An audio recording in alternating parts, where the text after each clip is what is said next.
Nah, I rock with that, bro. Like that's that work right there. Mm, yeah, And bro. it's so real though. Dog. It just that song. That's a sobering song. That song is sobering. And you wanna know what it made me think of, bro? Hmm. So when you nod your head to the music, right? You nod like this. You're agreeing with what's being said in the song. Wow, what's happening, brother? I'm coolin', brother. You already know. Shout out to New Orleans in the building. For sure, for Yeah. sure. But yeah, when you nod your head, you're affirming You're whatever you're listening agreeing to. with what is being said in the song. Mm-hmm. So it's like that's why you got to be real particular about the things that you listening to. Dang. And that's bro. so crazy. Just the symbolism and just what you said. Like you at a funeral, your homeboy's funeral, Mm-hmm. outside in the parking lot, Mm-hmm. listening to murder music.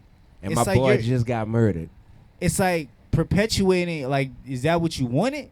You know what I'm saying? Exactly, bro. And like I said, I'm sad he's dead, but I got these rhymes in my head. The music sound great, but the Bible just said it's life and it's death in the power of the tongue. Proverbs 18:21. It's like, dang, bro. Wow. That's the first time in my life I felt convicted about what I was listening to. At that moment, I'm like, wait, I just was burying my boy, and then I get back in the car, and I'm like, all right, time to lighten up my mood a little bit, and the music I turn on is glorifying what just happened to my boy.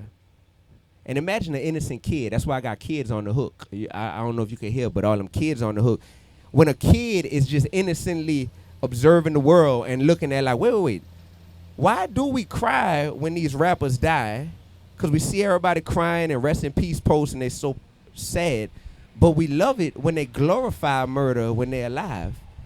If you let a kid ask these questions, why do we say that we love one another, then turn around and backstab our brother? Why do we claim that we cherish our sisters? Peace, queen, peace, goddess, peace, queen, all love, queen, then disrespect them and call them all bitches? Why do we cry when rappers die, but we love when they glorify murder when they're alive, man? I'm just tired of it, dog. Wow. That's real deep, bro. Thank you, bro. And that's the album Hypocritical Hop with what you just heard. That's a big part of the album. Is just making us self-reflect on what we have normalized as a culture. Because I feel like there's a difference between hip-hop and hypocritical hop. Hip-hop is what we're doing right now. The ability to spread love, spread joy, unite people on the street who just see us riding by, right? That's hip-hop. Hypocritical hop is 18 people shot at an album release party for a rapper. Hypocritical hop is you got ops. So when you riding around, you got to be strapped at all times because you thinking it might turn into a shootout at any given moment. That's hypocritical hop, to market that music, but then to turn around and say that we love each other. Word. It's really the opposite of what hip hop really was made for real, for real. Literally the opposite. Like people just be rapping. You know what I'm saying? You could rap, but that doesn't mean that it's really hip hop. You know what I'm saying? It's hypocritical hop. So I came up with that term hypocritical hop because just like you got heaven, you got hell. Just like you got hot, you got cold. So if you got hip hop, it's like, well, what's the opposite of hip hop? Everybody be like, oh, that's fake, that's whack, that's not real. So I'm like, we need a name for it. So I came up with hypocritical hop. Wow. Yeah. That's crazy, man. So let me ask you this. So you always put purpose over profit, right? Yeah. So at what moment did you realize, you know what I'm saying, that your mission was non-negotiable? I realized my mission was non-negotiable when I realized that I could take this dollar bill that so many of us become slaves over, you heard me? And when I looked and I said, wait, we become slaves to this green piece of paper, but look, I could tear up this green piece of paper and now it ain't worth nothing.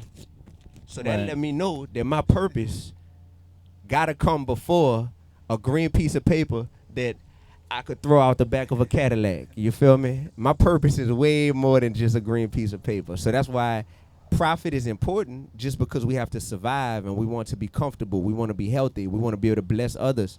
But that doesn't come before our God-given purpose, because you could be walking in your purpose and never become a millionaire or a billionaire. I know my grandpa did, you know, and He lived for 93 years. Never became no millionaire or nothing even close to it. But Lord knows that man had an amazing impact in this world. So, what's your definition of success? Success is utilizing your God-given gifts in a way that makes God smile. That is literally what success is. That's all. It ain't for me to use nobody else's gifts, and it ain't for me to use my gifts just to benefit myself. It's to use my gifts that God gave me to make God smile and make God proud. That's success. Very simple, bro. Facts. Very simple. Success in the eyes of the Lord. Yeah. So the thing is, we have to realize that life isn't all about us. We get so self-centered having this me mentality, right? I do a Bible study, an online Bible study every Tuesday night on my YouTube channel, right? On the Dee-1 YouTube channel. And I just was talking about this last night in Bible study with all the people that be on there with me. And I'm just like, yo, we first and foremost got to realize that life is not about us. Like, it says it in the word. It's the book of Isaiah. Now I'm about to get biblical on you, dog. Hold on. I'm literally, because I just was doing this yesterday. So in the book of Isaiah, chapter 45, verse 9, it says, what sorrow awaits those who argue with their creator? Does a clay pot argue with his maker? Does the clay dispute with the one who shapes it, saying, stop, you're doing it wrong? Does the pot exclaim, how clumsy can you be? How terrible it would be if a newborn baby said to his father, why was I born? Or if it said to his mother, why did you make me this way? Man, we are nothing but the clay, bro. We're the clay. We don't have the right to argue with our creator how we want to be shaped. It's like, no, he created us exactly who we are and how we are. And now our job is to just make our creator proud. We're the creation. We're not the creator. You feel me? We're made in his image, but we were made. So that means that, we were created. Facts. And, like, everybody's purpose on this earth is to use the gifts that were given to us by God to serve humanity. If everybody used their gifts, this world, it would be, this world is beautiful, don't get me wrong. Yeah, but it would be better, for sure. Like, there you go, brother. There you go. So just like the word gangster, I changed the definition. Growing and nurturing gifts, serving the Almighty. When you serving the Almighty, when you serving God, that basically tells you that, what does God want? God wants you to be loving your neighbor as much as you love yourself. God wants you to be kind. God wants you to be the definition of love, because God is love. So that right there, dog, that's what we're supposed to be doing. And when you recognize that, it's like, I got way less anxiety now, because I'm not trying to please 8 billion people on this planet. I'm just trying to please one person. You feel me? And it's that easy, yo. Absolutely. And then it's like, to your point of not being like anxious and being depressed, it's like you care less about yourself because it's like your focus is outward. You know what I mean? There you go, bro. And when you care less about yourself, you're not sitting here turning into a narcissist or having this big ego. That stuff is encouraged in our culture, and it should not be that way, bro. We live in such a selfish, self-centered world. Exactly, bro. Exactly. So that's what I'm saying, dog. Ego, narcissism, being overly worried about what name brand we wearing and all that stuff. Man, God is sitting here like, I'm not impressed with none of that stuff. And y'all sitting here overly consumed with that. Come on, man. Life is real simple, dog. And we ain't going to be here forever, my G. We ain't going to be here forever. So for my brothers that's walking, life is temporary, brother. Keep God first. You better believe that. Whether or not they was listening, I still said it. You hear me? Absolutely. So how has your faith shaped the way that you navigate through the industry? Oh, yeah, I come in this industry and I already know my purpose. I know who put me here. Ain't no such thing as gatekeepers when you go through God. You feel me? So I don't worry about gatekeepers in this industry, man. They got artists who be trying to be gatekeepers, media people who try to be gatekeepers, right? And I don't let none of that stuff deter my mission. I stand on business because I'm able to be bold. A lot of people got to water their mission down or water their message down because they're like, if I offend the wrong person, it's going to mess up my upward trajectory. And for me, I'm just like, man, God is who's ultimately the determining factor of what my blessings will be and won't be. So my goal is to just not offend God. Y'all sitting here trying not to offend the CEO of this company. Y'all sitting here trying not to offend this record label or trying not to offend this artist. They got people that signed to artists right now, and they don't even like the dude that they're signed to. But they signed with him because they're like, well, this person got a big following, or this person got some money they could give me. Man, that's slavery when you having to do that, bro. You're a slave to gatekeepers. I'm only a slave to God. It's crazy that you said offend the wrong person. It's like, to offend the wrong person is like, I really don't even care what the wrong the wrong person. You feel me? Yeah. It's the wrong person. Word, Exactly. like, I couldn't care less. Yeah, dog. Yeah. Hey man. We gotta act like we human though, cause we are. So let's try to understand where people be coming from. It really comes from a fear-based approach to life, because people be fearful that their blessings are going to be in jeopardy because they're so focused on what they see around them. That's why it's important to disconnect from this world. You say you went to Brazil. I went to Africa. I went to Ghana. That helped me disconnect from my hood in New Orleans, you heard me? And I make sure I spend a lot of time by myself, dog. Absolutely. Isolated so that I can be in touch with what God is trying to speak to me. If I got people and energy and noise around me all the time, then I can't focus. I can't pray like I need to. So hearing from your creator, dog, that's what really helps you to be able to understand, like, dang, like, ain't none of these people a threat to me. Facts. None of them. Unless you make yourself a threat to them. There you go. I like that. Because everybody got survival instincts that'll kick in. Up. If you present yourself like a bully or like a threat, you're right. You bring another side out of people. You're right. Mm-hmm. You're right. And I used to get bullied when I was in kindergarten, you heard me? And so I remember all these years later how that felt, so I never wanted to be a bully. I wrote a children's book. It's an anti-bullying hip-hop children's book that I wrote, dog, because I remember that. I remember that feeling. It's called David Found His Slingshot. And I remember writing that sucker. It's, it's on my website, dog. People love that book, but they love it because it's a true story. I didn't have to make this up. And the feeling of getting bullied makes you just want to treat everybody with love and kindness, because you never want to come across in a way that makes you feel like an unloving monster. You feel me? Word. And the bullies, they be doing what has been done to them. Hurt people. Bullies need love too. Absolutely. Yeah, man. Bullies need love too. What's up, baby? Yeah. Facts. Dog, I ain't gonna lie. Listen, brother. Listen. I'm not a fancy car person, right? I just drive you seen my car, I pulled up and I drive a regular whip, right? Yeah. I ain't gonna say no brand names because we in the caddy right now, so we gonna focus on that. But I say that to say it's something about having no top, you heard me?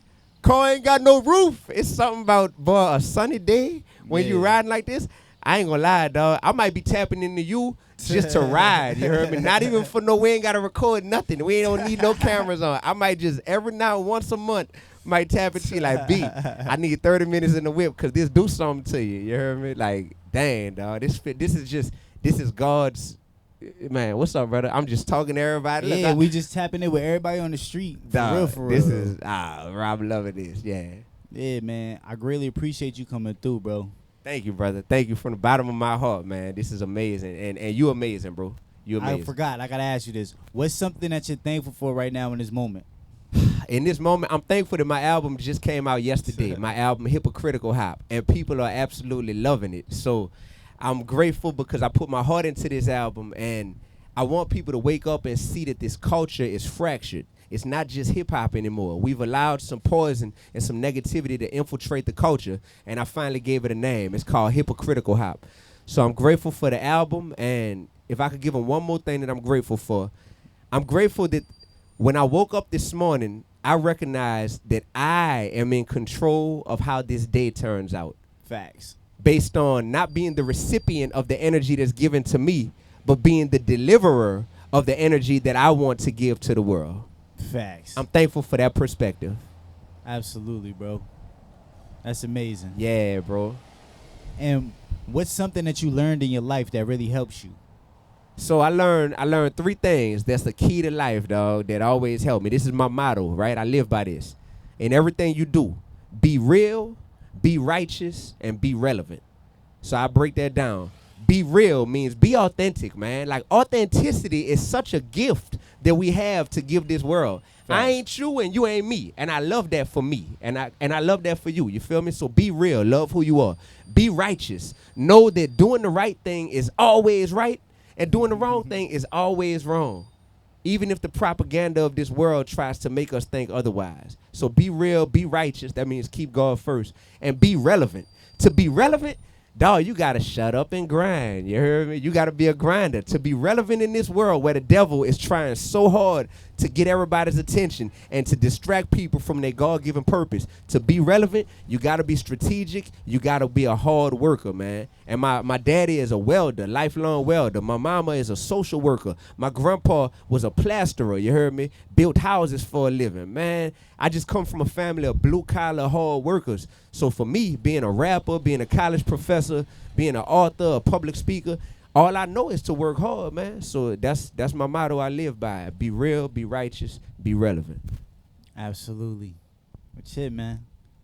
Once again, I really appreciate you coming through. You definitely gotta come through, you ride around and just talk. You know what I'm saying? Yep. For sure. Yeah. Hey man, thank you, dog. The smile don't lie, my G. I'm very grateful, my boy. Yo, and the tour coming in September. So y'all make sure that you get your tickets for the Dee-1 Hypocritical Hop tour. When I do the Atlanta tour date, I might just pull up in a drop top caddy. You heard? Absolutely, absolutely. But yeah, y'all know what it is, man. We got my brother Dee-1 in the whip. It's Cadillac Chronicles. We're gonna catch y'all on the next one. Peace.